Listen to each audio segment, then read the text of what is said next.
అందరికీ నమస్కారం. నేను మీ సుధా. ఈ రోజు మనం ఏషియాలోనే అత్యంత పెద్ద జాతర మేడారం జాతర గురించి తెలుసుకుందాం. ఈ జాతర అంటే తెలియని వారు ఎవరూ లేరు. తెలంగాణ రాష్ట్రంలోని మునుగోలు డిస్ట్రిక్ట్ తాడెం మండలంలోని మేడారం గ్రామంలో జరిగే ఈ సమ్మక్క సారలమ్మ జాతర 2 ఏళ్లకి ఒకసారి వచ్చే అత్యంత పెద్ద జాతర అద్భుతంగా సాగుతుంది. ఈ మహా జాతరకు ప్రపంచమే కదిలి వస్తుంది. కుంభమేళా తర్వాత దేశంలో జరిగే అత్యంత పెద్ద జాతర మేడారం జాతర. గిరిజనుల వేడుక వెనుకాల ఎన్నో అద్భుతాల విషయాలైతే ఉన్నాయి. మాఘమాసంలో 4 రోజుల పాటు అంగరంగ వైభవంగా జరిగే ఈ మేడారం జాతర, అసలు మేడారం జాతర ఎందుకు చేసుకుంటారో, దీని ప్రత్యేకత ఏంటో తెలుసుకుందాం. సమ్మక్క అనే ఓ దేవత ఉండేది. తనకి మేడారం ప్రాంతాన్ని పరిపాలించే పగిడిద్ది రాజుతో వివాహం జరిగింది.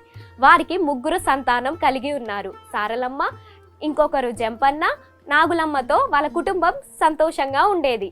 అయితే కొన్ని నాళ్ళకి ఊరు కరువు కష్టాల్లో పడింది. కాకతీయ రాజులకు కంపం కట్టలేకపోయాడు మేడారం రాజు. దానితో కాకతీయ రాజు యుద్ధంలోకి దిగాడు. మేడారం పరిపాలించే పగిడిద్ది రాజుకు విషయం మొత్తం తెలిసింది. దానితో వారు కూడా యుద్ధంలోకి దిగాలని నిర్ణయించుకున్నారు. పగిడిద్ది రాజు సమ్మక్క వారి పిల్లలతో సంపన్న వాగు దగ్గర యుద్ధం చేస్తుండగా కుమారు జంపన్న యుద్ధంలో చనిపోయాడు. దానితో ఆ వాగుకి జంపన్న వాగు అని పేరు వచ్చింది. సమ్మక్క సారలమ్మ క్రోషంతో చాలా మంది శత్రువులని చంపారు. కాకతీయ రాజు సమ్మక్క సారలమ్మని వెన్నుపోటుతో చంపారు. దానితో సమ్మక్క గాయాలతో చిలకల గుట్టకి వెళ్లి కుంకుమ బర్ణిగా మారింది.